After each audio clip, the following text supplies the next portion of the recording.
Pingtung County is known for betel nut trees that line county roads as far as the eye can see. But a government crackdown on the carcinogenic nut has many farmers fearing for their livelihoods. Through hard work and experimentation, some Pingtung farmers found that their soil can also yield cocoa beans. They've begun to convert their betel nut plantations into fields of cocoa beans, which are used to manufacture high-end, world-class chocolate. Let's see how they did it in our weekly special report. Chocolate taster Hsu Hua-jen takes one sip of tea, then one bite of chocolate. He slowly savors 3 types of Taiwanese tea and chocolate, taking in how their flavors interweave. For example, with Tung-ting oolong tea, I know what floral and fruit fragrances it contains. And after I get a sense of distinct flavors, I look at which of my chocolates they pair best with. At the 2018 International Chocolate Awards, Hsu Hua-jen's Tieguanyin chocolate scored the top gold prize and claimed silver in 2 other categories.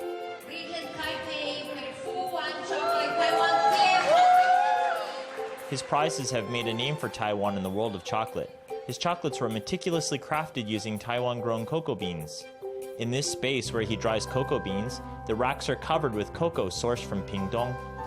Cocoa has been grown in Pingtung for fewer than 20 years, but already it's become acclaimed for its quality. This year, it was recognized as one of the world's top 50 cocoa beans. 台湾的巧克力很特别，就是说它的风味是很干净、很 Taiwan's chocolate is really special. It's got this distinct flavor, which is very clean, very balanced, and very graceful. It's very much in this middle area. It has a chocolate flavor, but also hints of fruit, hints of vanilla, some creaminess, and some nuttiness. Pingtung's economic staple has long been betel nut. It was only recently that a few bold farmers took up cocoa cultivation instead. 哇，这个可以采一篓了。 17 years ago, cocoa farmer Chiu Ming-sung took a chance and imported cocoa seedlings from Southeast Asia.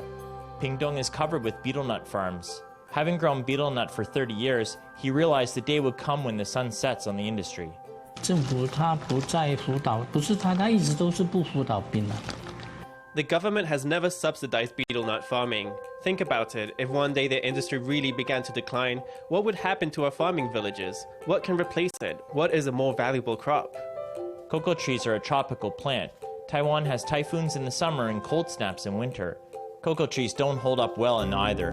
只要风稍微大一点，它就折枝了。 If the wind blows just a bit harder, the branches of the tree will bend and snap off. When the temperature drops to 18 degrees, the tree stops growing. And then there's the fact that while it is growing, cocoa needs to be in the shade. Chiu had the idea of using the shade of the tall betel nut tree to protect his cocoa crop. After many years of failed attempts, Chiu's cocoa trees finally began to bear fruit. However, after the harvest, the real challenge began. Chiu moves the fermented beans to where they will be in direct sunlight. After cocoa beans are harvested, they must go through a long process before they can be made into chocolate. Before beans like these can be dried, they must be fermented indoors for 7 days. That removes their acidity. After that, the beans are dried for 7 days to remove excess water inside the beans. 它现在就有香味。 Turning cocoa fruit into cocoa beans takes 2 weeks. Next, the beans are roasted. Temperatures of around 100 degrees Celsius are required. After the outer shells are removed, the beans are broken into pieces and ground down into a paste. After that, another 3 days are needed to grind the dense cocoa fat into what most people would recognize as liquid chocolate. From harvesting to completion, the process takes roughly 3 weeks. Cocoa 它其实整个制成就是它的 value chain 它其实很长。 Actually, the manufacturing of cocoa, the chocolate value chain is quite long. It's split into several stages. There is production and there is processing. And then the service industry processes the chocolate too. 1 kilogram of cocoa fruit is worth about 20 to 30 NT, but after you ferment and dry the beans, it might be worth between 600 and 1,000 NT. If you can make chocolate, 1 piece might be worth between 30 and 40 NT. The high economic value of chocolate, along with the government's campaign to end betel nut farming, have gradually encouraged many Pingtung farmers to make the switch. In many countries, harvested cocoa is exported for processing. But here in Pingtung, farmers do everything from growing the trees to producing chocolate. They handle the whole process in a manufacturing model known as tree to bar. The benefit is that they can monitor the entire production chain, controlling variables that affect the flavor that cocoa beans yield. 例如说吃它之后，我们也会顺便看一下它的豆况，然后感觉它里面的风味。 At these small farms, 1 kilogram of cocoa costs roughly 500 NT to grow. That's costly compared to the price in many countries, where 1 kilogram runs between 200 NT to 300 NT. 因为我们都是小农，所以我们单位面积相对起来是小的。 We're all small-scale farmers. Our plots are relatively small. If you don't sell your raw materials at a high price, you'd have trouble supporting your family. As they sought out a niche that would allow competition with foreign producers, Pingtung's cocoa industry began expanding into the premium market.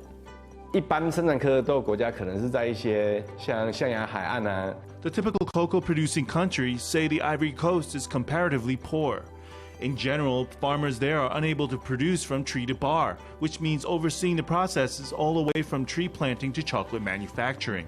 But here in Taiwan, we can handle all these processes, and I believe that in tourism development, chocolate production is a major selling point. 其实台湾是非常能作为精品巧克力的一个。 Actually, Taiwan is in a great position to become a successful model of premium chocolate production. I have many points of contact with international buyers, and in my experience, they feel that Taiwan's cocoa beans are more expensive, but every single bean can be used.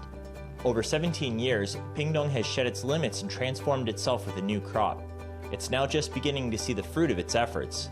Farmers hope that this black gold can take the place of betel nut, forging a new value chain and giving Pingtung a firm foothold in the global chocolate market.